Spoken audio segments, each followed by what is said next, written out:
Welcome to Winning the Game of Life. I'm your host, Shawn Chhabra. I'm very excited today because I have already interviewed 24 people. My 25th guest is one of the best I had been wishing for, and his name is AMYX. Is that how you say your name? It is, yes. Okay, so I'm really happy that AJ could save some time for me. He gave me only 30 minutes. So let's see how much knowledge we can suck out of his brain. Welcome to the show, AJ. Dude, thanks, brother Shawn. It's been great. It's great to be here. I really appreciate the invite, brother. My God, you travel so much. How can you even be away from your work? Tell us a little bit about you, what you do. Sure. So, lots of people know me as the Twitter Rockstar. And so pretty much my main goal is helping entrepreneurs and experts figure out how to learn and implement social media marketing strategies that actually get them results. And so I have a course called Tweet Like a Rockstar. I created a guide called The 7 Deadly Twitter Mistakes that hundreds and hundreds and hundreds of people have downloaded, they've used, or getting results right now, actually. And so that's kind of the main focus. And then of course, always traveling and seeing the world as well. Actually, that's how I found you. I found you on Twitter, and I've been chasing you, and you was traveling. So that's why I wanted to point that. Yeah, we were going back and forth. In fact, you're talking to my right-hand rock star, Robin. And, I remember you reached out to Twitter, and I was like, oh, this would be great. And then I connected you with Robin, and Robin helped coordinate this. So it's fantastic that we could be here. Thanks to Robin.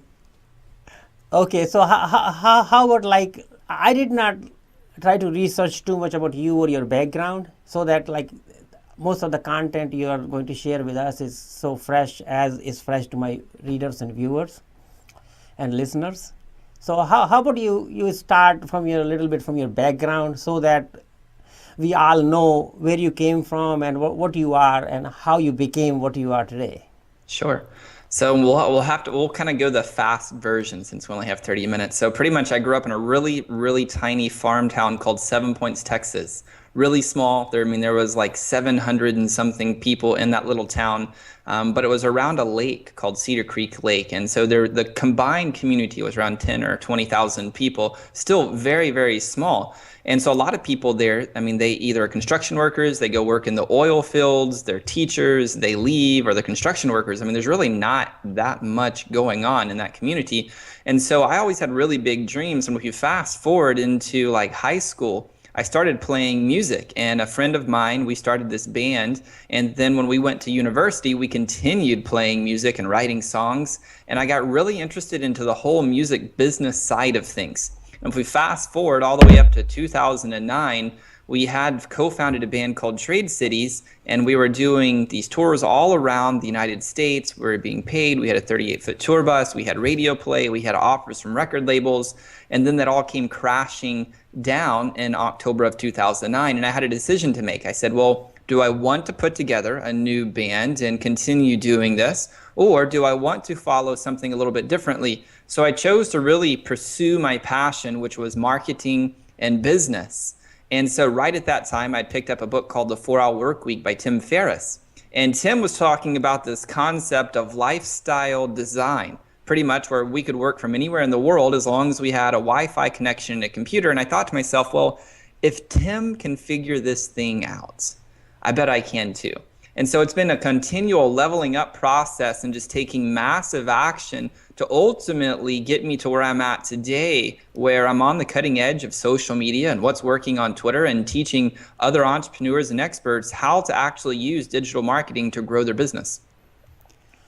So you help only like online marketers or brick and mortar, like a conventional businesses also? I can help brick and mortars. The thing with brick and mortars a lot of times is what I found. If they're small business owners, they don't want to spend a whole lot of money if they're in the local business. Like they want to spend $200 on a newspaper ad. They want to spend $500 a month on a newspaper ad. And that's about all the marketing they want to do besides just their local networking, going to networking events, shaking hands, kissing babies, and ultimately picking up referral business. And by the way, there's nothing wrong with that at all. In fact, I tell a lot of online entrepreneurs, if they're just getting started, the fastest path to cash is to go offline, like go to the networking event, shake the hands, build friendships, find the referral partners, serve people, and you're going to start picking up clients really, really, really fast.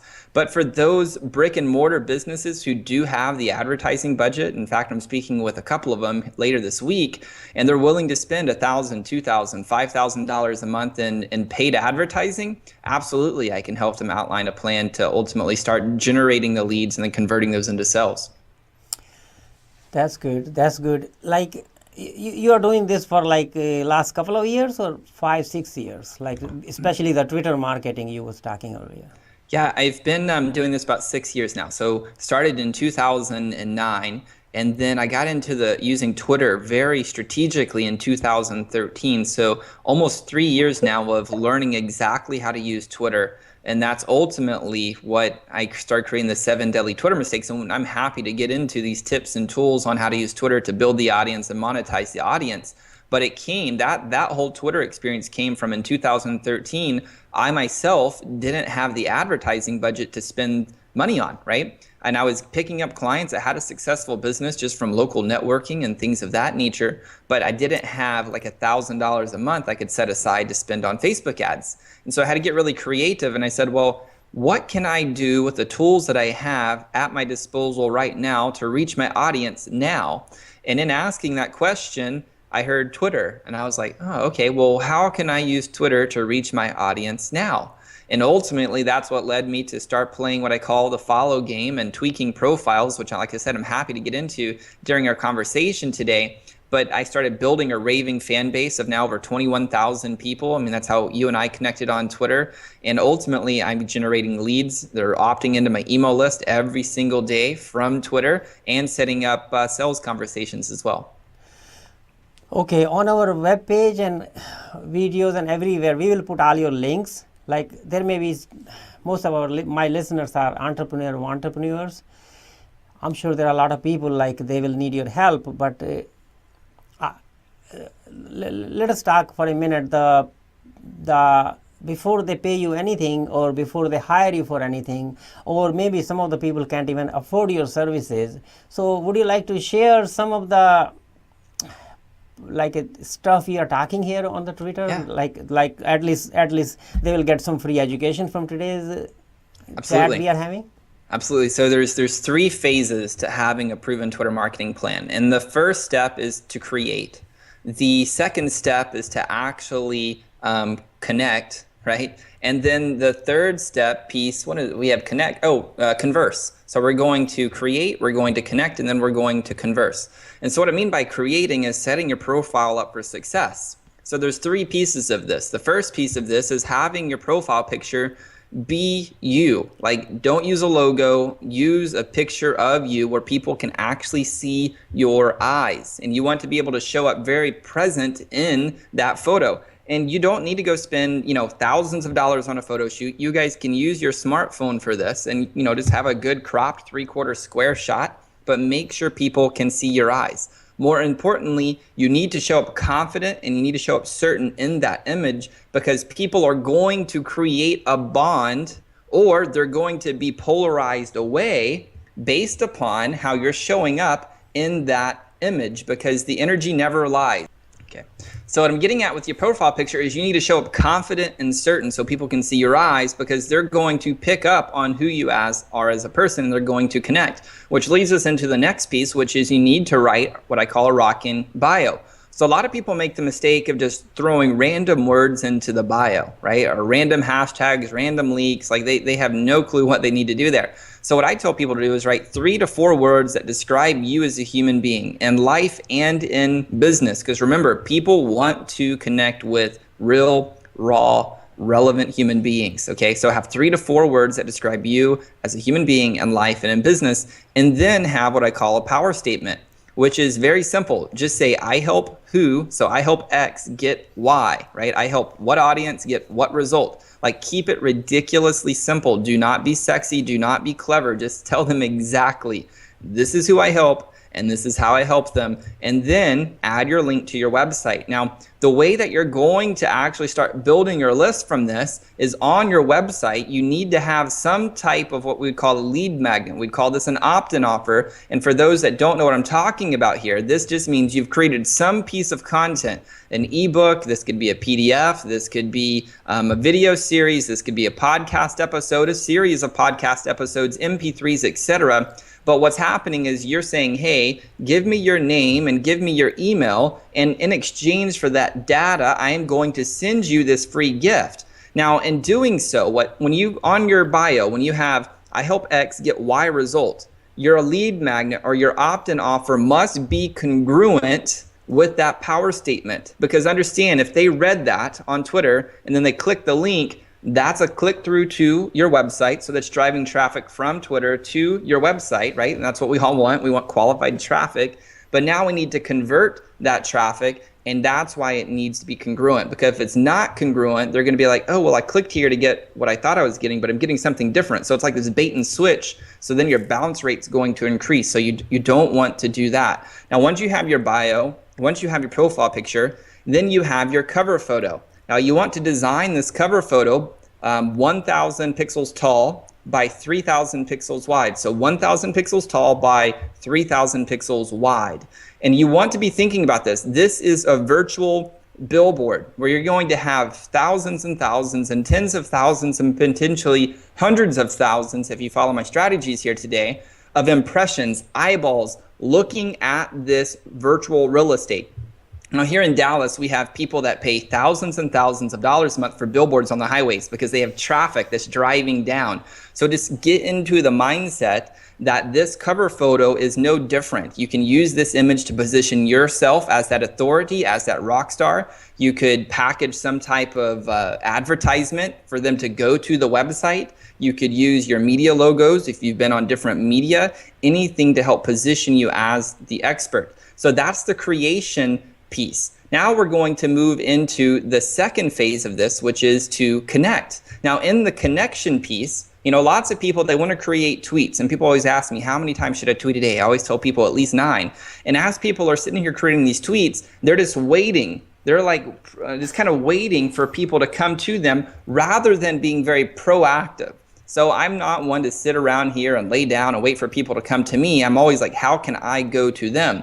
So I want you to create a list of the top 5 podcasters, the top 5 authors, the top 5 speakers, the top 5 associations, top 5 events, etc. that are in your industry. Or it could be also that are your referral partners or potentially joint venture partners, because we could assume who's ever following these types of people on Twitter, right? If they're following them and these people have a similar message or a product or a service as you do, then more than likely those followers would like to connect with your brand. So what you can do is you can start going out and then following those people. And what happens is they're then notified because they're going to be like, oh, Shawn followed me. And they're like, well, who's Shawn? They're going to click to view your profile. And this is where that creation piece comes in. They're going to look at your photo. You show up powerfully and confident and certain in the photo. They're like, oh, this seems like a good guy that I want to connect with, or a good woman that I want to connect with. Then they're going to read the bio and they're like, oh, this person looks interesting, right? Because they read those 3 to 4 words. And then they're going to read that power statement, which is I help X get Y result. And they're going to be, oh, that's me, right? Because you're connecting with your target market. They're like, oh, I think they may be able to help me. Let me click and see what's going on. Boom. That's going to bring the click through to the site. And like I said, if that opt-in offer is congruent, that's how you're going to start building your list. So those are the first 2 steps. Now, let's get into the last step of this, which is conversations, which is converse, okay? So engagement is everything on Twitter.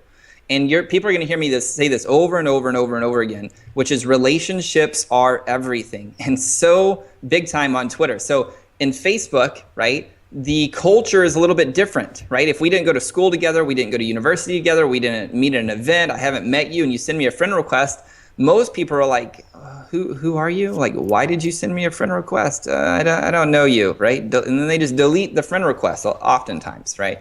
Now, Twitter is the exact opposite of that. It's this huge networking party, cocktail party. One of the analogies I always like talking about is like, let's pretend like it's a big bar, and you and your girlfriend or your wife or your date, you walk into the bar, you're at the bar, you order your drinks, and out of kind of your ear range behind you, you hear these people, and you see this group of people, and they're talking about Weimaraners. And you and your girlfriend happen to own a Weimaraner, and so as you grab your drinks, you walk over to the group of people, and you're like, hey guys, I overheard, is this ordering drinks, and I overheard you guys talking about Weimaraners.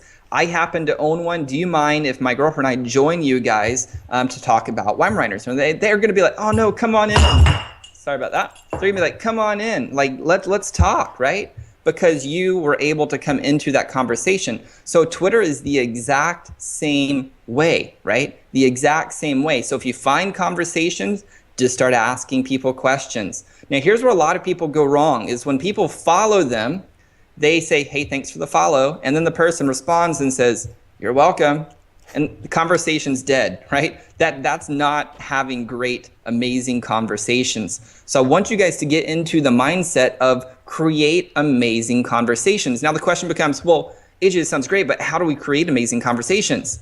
By asking amazing questions, right? So just start asking ridiculously direct questions, which is like, what are you looking to accomplish in the next 90 days? Or maybe if they're an author, you're like, hey, I noticed you're an author. How did your book launch go? Or, hey, I noticed you're an author. Are you working on a new book? Like, these are types of questions that we would talk and ask offline if we're meeting in person. So we just need to be able to bring those offline conversational skills into the game of digital and into the game of Twitter marketing. And now by doing this, you start learning and qualifying prospects to then ultimately point them to the next space, which maybe it's exchanging emails to take that conversation deeper. Maybe it's getting them on the phone. Maybe it's setting up a Skype. Maybe it's setting up a Zoom. Maybe it's setting up coffee like in person. Maybe it's like this go to Facebook. But ultimately you're taking them from Twitter, which is the connection piece, to then point them into that next stage of the relationship where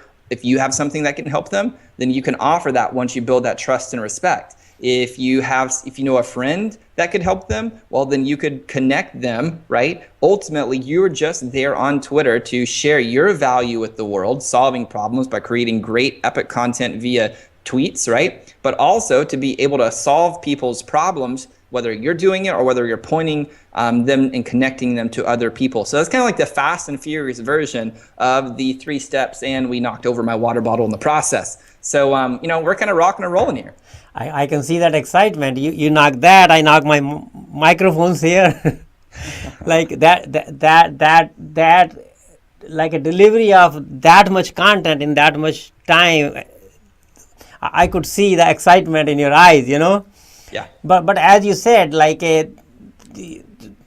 once you found a right prospect, either that prospect is good for your services or maybe some of your friends or some of your other people. So one way or another, either you can help them directly once you find what they need, or you can connect them. So eventually you helped that person and that person. So both way you're helping the community and you're becoming a rock star. Absolutely. And it always comes back to you, right? So many people buy into this mentality of scarcity where they're like, oh, I must help them because I ultimately want to make the sale, right? But the more that we can learn to come from this place of abundance and say, well, this is not what I do.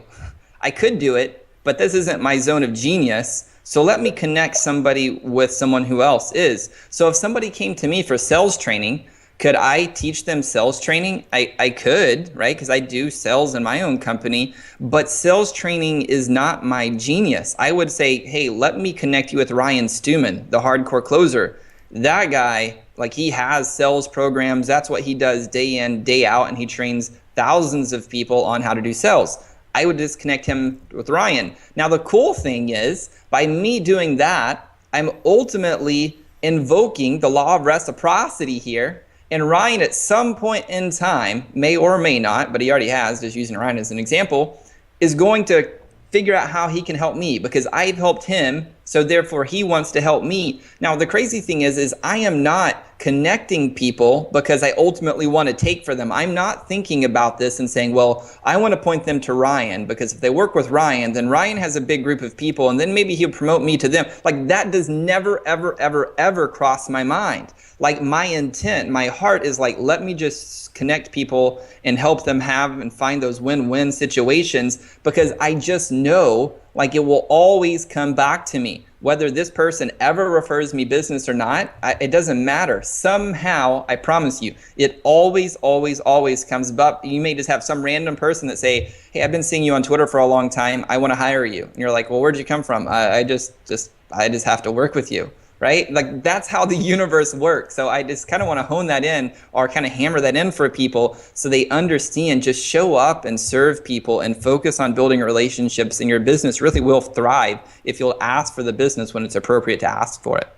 I mean, it's no different than like I'm doing this podcasting, and my podcast is for entrepreneur, and I'm bringing the guests like you, which are so in line, similar to your like whatever you're doing in your profile on Twitter and anywhere else. The same way in my business, I'm trying to surround myself with all the industry experts. Hey, I know, I think I know what my entrepreneur listeners and viewers want. That's why I'm trying to align you guys around here, and in few months I will have better feedback or lot more feedback from my listeners and viewers, and then I'll tweak like maybe my guest profile, and I will start bringing more focused guests, you know. Absolutely. So that doesn't mean whatever my in next 6 months, whatever I learn from my listeners and viewers, whatever they are looking for, I cannot be pretending to be just, hey, I got everything for you. It's not like I got a warehouse of all the services and I start delivering. I'm still trying to create a platform where all the coaches and all the prospective clients can find each other, they can help each other. Awesome. I love it. And I love it. Eventually there will be some of the services I can provide better than anybody around. Of course. Absolutely. Yeah. So that's nice. Okay, enough of Twitter and online marketing. I was listening one of your other interviews somewhere actually this morning. You are a passionpreneur. Yep. So what's passionpreneur? So I ran a program called the Passionpreneur Academy for many years, and I haven't been running the Passionpreneur Academy for a while now.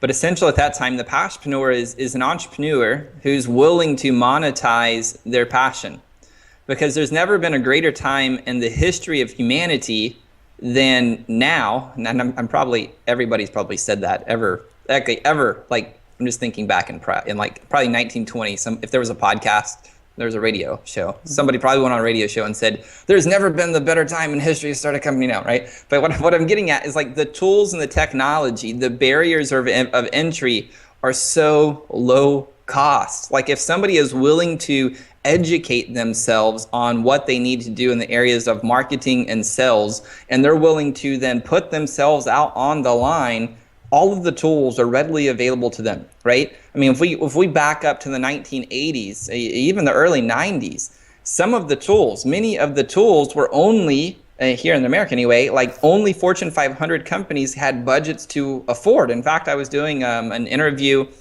for the Future Media Association just last night, and we had this conversation on data and analyzing data. And now anybody, whether you have a business you're a solopreneur by yourself, or whether you have a team of 4 people, whether you have a team of 400,000 people, like everybody has the same opportunities and the same tools. So it's just about us having education and taking consistent, massive action for people to monetize whatever it is that they're interested in monetizing. I'm sorry, but I must ask something, okay? Like, what is passion? How you explain to average person? Like most of the people, they're thinking the person who is not interested in money, just want to have fun, maybe want to be like maybe an actor or comedian or something. That's the only thing people think is passion. Yeah. So I think passion it's our interest. So a lot of people say, I need to find my passion. And then I need to build my business around my passion. But I don't think there is the passion. We're always evolving as a human species. You as an individual is always evolving, and the thing that lights you up today may not be the thing that lights you up 10 years from now. It may not, and that is okay. I mean, you and I were having a talk prior to us having this interview, and you've bought companies, you've sold companies, you have companies, something you like, something you don't like, something that you're passionate about, something that you're not passionate about, and that is okay. But you're the perfect example of continually to follow your interests. So whatever your heart is like wanting, like it's needing, you're like, man, I want to do this to feel fulfilled, then you go all in to create that, to have that experience for as long as your heart wants to have that experience. And then once it's telling you, I would like to do this now, you're like, awesome. You allow that to sell it, you let it fade away, whatever needs to happen, and on you go, so you can continue to evolve in your humanness to become the next best version of yourself. So when somebody says, AJ, what is passion? If we boil it down into simplicity, it's interest. What interests you? And whatever that is, go all in on that. And that does not mean that you need to start a business. It doesn't mean that you need to be an online entrepreneur. It doesn't mean that. It just means, what in the heck do you want to experience? And then how can you go out to get the skill sets to back that up and then take massive action to do that? So for those of those that are listening that are like, oh, I'd like to be an actor.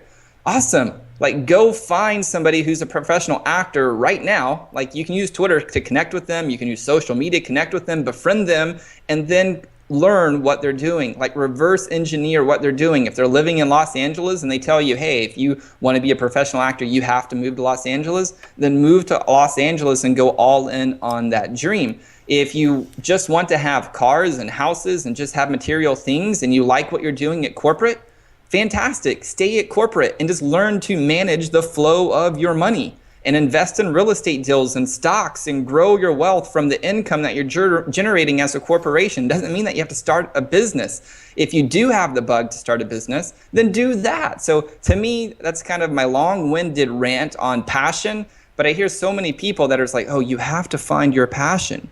I mean, that's what you must do or you're not going to be fulfilled. Come on, that's not the reality. Okay, so what do you recommend to like people who are like high school and beyond? They are still young.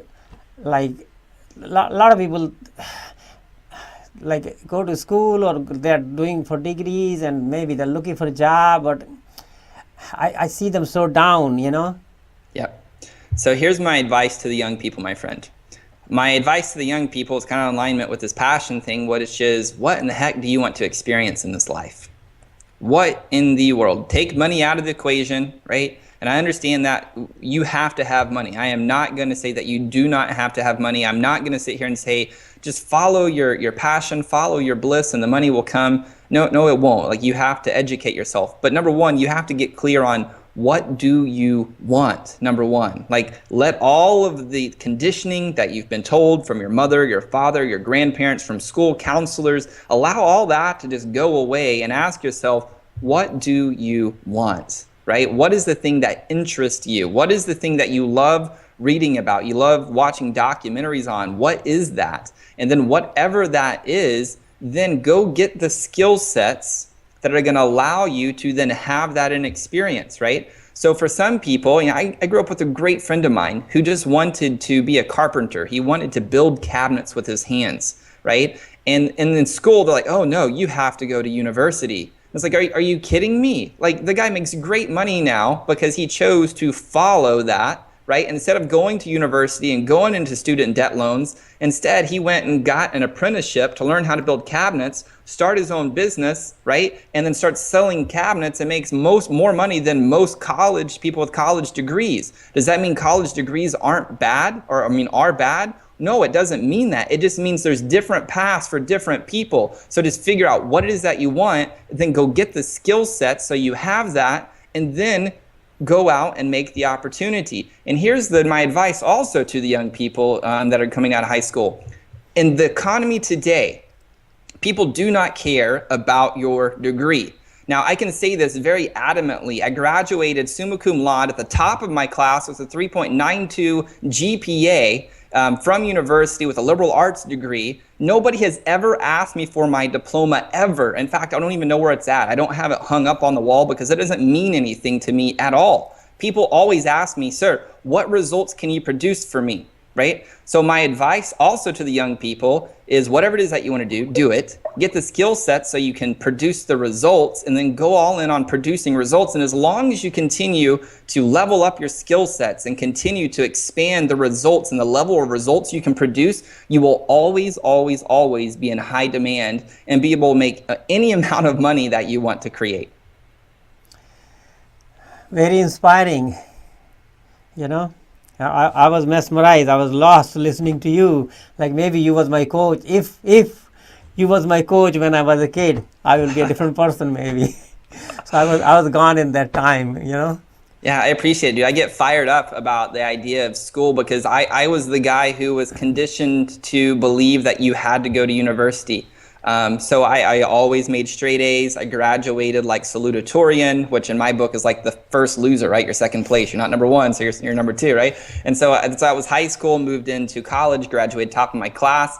And in my experience, all of that has been a complete waste of my time. And I wish if I could go back and do it again, I would have just got clear on what I wanted to do. I probably would have gone to a tech school to back the skill sets up, and then went directly into working for a company that allowed me to level up and learn. In fact, that's how I learned my graphic design. It's how I learned marketing and public relations. Is I just started as assistant for a lady that owned the advertising agency. And as a result, I had to learn on the job. And since I was hungry, I learned at a super rapid pace, right? Ultimately allowing me to be able to be a contractor by the age that I was like 22 and doing public relations myself for huge authors and so forth, just because I had on-the-job training that I could ultimately take to the marketplace and charge. Good for you. I could see the excitement and how fired up you are talking about all those things. That's what the passion is. Exactly. If people cannot figure out what's your passion, ask your family and friends who are around you all the time, and they will see, well, when you're talking about this, you're so fired up, your energy, your tone of voice, and your level of emotion changes. That's your passion, and that's what you'll be doing rest of life. At least I'm happy for you. At least you have successfully pursued your passion and converted that into a career. Good for you. Thank you. Yeah. Okay. I'm sorry, but we are close to the end of the show, and I would like to ask you if you still have a last minute advice for all my entrepreneurs. Sure. My last minute, or I guess last words before I die, right? My last words, man, is take consistent, imperfect action. So many times we listen to these podcasts, we buy courses, we listen to webinars, we read books, and we think we just need more and more and more and more and more and more and more and more. And ultimately, when I get to this place of perfection, then and only then will I take action. My experience, and a lot of my friends who have very successful offline businesses and online businesses, they've just become very, very good at taking imperfect action as quick and as soon as possible as they could, and allowing themselves to level up as they go, right? So that would be my last piece of advice, guys, is just take the Twitter stuff that you've learned today. If you're wanting to build an audience on Twitter, like I dropped the exact 3-step formula, and if you will implement it, I promise you will see results in the next 48 hours. Like you will start building a quality audience within 24 to 48 hours by just doing what I shared here today. So don't think that you need something, you need to be perfect. Like just take imperfect action consistently. And if you do that, it will always trump those who are waiting to be perfectionists. I love that. I also believe in imperfect actions. Yeah, it's no different than 80-20 rule. If somebody just go and in next 5 minutes like try to tweak their Twitter profile or any other profile in their life actually, or anything in their life actually, not even just the online marketing, like the 20% efforts may bring 80% of the result. So why you want to wait for the day you want 100% right and 100% results?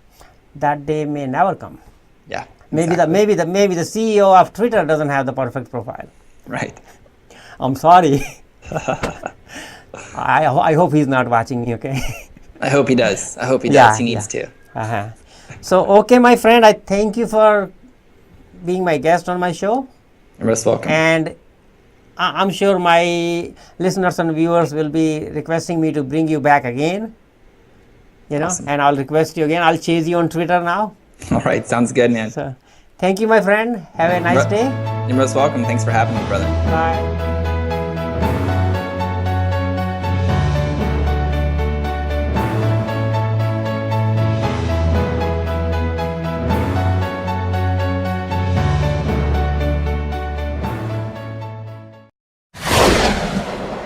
Do not throw that old phone away. Your trash may be hidden gold. We want your old device and will pay top dollar for it. Our process is as easy as 1, 2, 3. We offer no obligation sales. If you have a problem with the price that we gave you, we will return the device to you at no charge. Fast payment, free shipping, free data wipe, risk-free transaction. Buybackqueen.com.